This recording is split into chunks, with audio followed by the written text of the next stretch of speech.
Vidyanam ceremony. Vidyanam derived from Sanskrit words Vidya, knowledge, and Aram means beginning, signifies the initiation into the world of learning, making the start of a child's formal education. Let's start our program. Every occasion is a success and blissful only with the blessings of God Almighty. Prayer is not asked. It is both an incredible expression of faith and a humble gesture of surrender towards the divine. Now, I would like to invite on stage cutie little kids of HKG to enlighten us through their rhythmic steps.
welcome our beloved principal, Father Sijo, Sister Sister Pushpa and Sister Kinsey with a bouquet.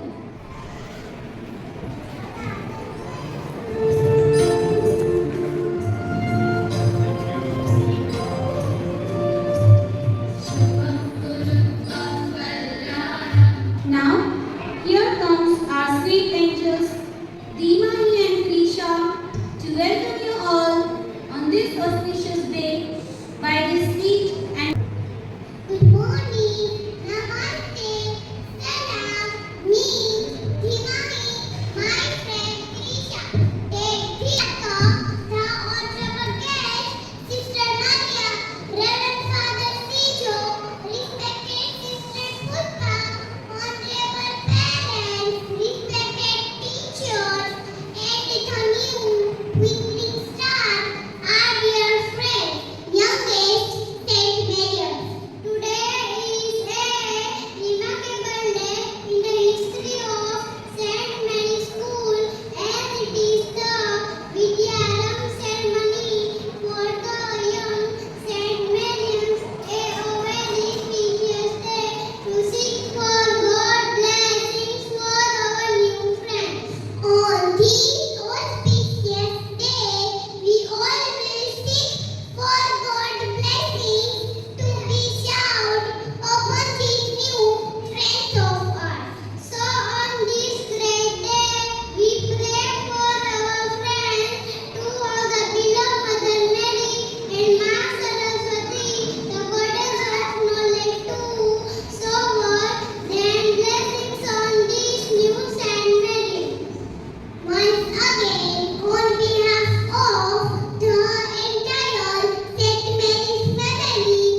blessings on all to do best in their lives.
Wow, what a wonderful performance. Thank you, little. We give જે પાયા જે formal education માટેનો જે પાયા છે એ આપણે સ્કૂલમાં જ મળે છે બાળકો. એ પાયા છે મજબૂત કરવા અમે બંધાયેલા છે અને સંપૂર્ણપણે એના માટે હું ખાતરી આપું કે તમારા બાળક જે ફોર્મલ એજ્યુકેશનમાં પાયામાં કંઈ કાચું ના થાય અને વ્યવસ્થિત પક્કા એને પાયા થઈ જાય મજબૂત, એની ખાતરી તમને આપું છું. અને ઇતર પ્રવૃત્તિઓમાં પણ તમે જોયા હશે હમણાં એ જે બાળકો છે અહીંયા જે કંઈ ડાન્સ છે જે બોલ્યા છે અંગ્રેજીમાં પણ એ બધા HKGના બાળકો છે. 1 વર્ષથી આપણા સ્કૂલમાં જોડાયેલા બાળકો છે અને એમને ઘરે જે બાળક છે આજકાલનું જે બાળકો છે ઘરે પણ એક રીતનું તક મળતું હોય છે કે ટીવીમાં હોય કંઈક ડાન્સ ગીત આવતા હોય તો નાચતા હોય બાળકો એ જોઈને જોડે જોડે, પણ સ્કૂલમાં આવે ત્યારે જે ઓડિયન્સ હમણાં જે બાળકો અહીંયા રજૂઆત કર્યા જે કે નાચ્યા છે બોલ્યા છે એમને આટલા બધા જે 200-250 જે વ્યક્તિઓનો ઓડિયન્સ સામે કરવા માટે તાકાત શક્તિ એમને અનુભવ એમને મળે છે. એટલે એ કાર્ય છે આપણે સંપૂર્ણપણે તમારા બાળકમાં સિંચાઈ જઈશું અને સાથે સાથે જે એક ક્લાસમાં 2 શિક્ષકો રહેશે બાળકોને શીખવાડવા માટે. પહેલે તો સિંગલ હતા, LKGમાં 2 શિક્ષકો રાખેલા છે આ વર્ષે. એટલે વ્યવસ્થિત કોઈ પણ બાળક જે કાચું રહેતો હોય લખવાનું થોડું મુશ્કેલી હોય તેને મદદ કરી શકે એક શિક્ષક શીખવાડશે અને બીજા છે એમને મદદ. કોઈ પણ બાળક તમારો સમય ના હોય મુશ્કેલી હોય કરે અને તમારો બાળકને 12 વાગ્યા પછી આપણે સ્કૂલ ટાઈમ છે 8 થી 12 છે પણ 12 વાગ્યા પછી પણ એ બાળકો તમને લાગે છે થોડું પાછો પડે છે કે ટ્યુશનમાં નથી મોકલવાનું તો આપણે 12 થી 1:30 વાગે પણ શિક્ષકો હાજર રહે છે. એટલે તમે સમય કાઢીને બાળકોને તમે સ્કૂલમાં રાખશો તો એક્સ્ટ્રા ક્લાસ પણ એ બાળકને જે બાળકો રહેવા તૈયાર છે જે વાલી તૈયાર છે એમને રાખજો. તે એમને ચોક્કસપણે એક્સ્ટ્રા ક્લાસ પણ 1:30 વાગ્યા સુધીનું 12 થી 1:30 વાગ્યા સુધીનું પણ એક્સ્ટ્રા ક્લાસ આવીશું ધ્યાન આપીશું એ ખાતરી તમને આપું છું. અને તમારા તે સહકારથી આપણે સ્કૂલના પણ જે શિક્ષકો સાથે મળીને આપણે જે બાળકનું ભવિષ્ય આપણે સરસ બનાવીએ અને આપણા જે રાજ્ય અને દેશ માટેનો સારો સિટીઝન આપણે પેદા કરીએ. If you're happy and you know it, clap your hands. If you're happy and you know it, clap your hands. If you're happy and you know it and you really want to show it, if you're happy and you know it, clap your hands. If you're happy and you know it, stomp your feet. If you're happy and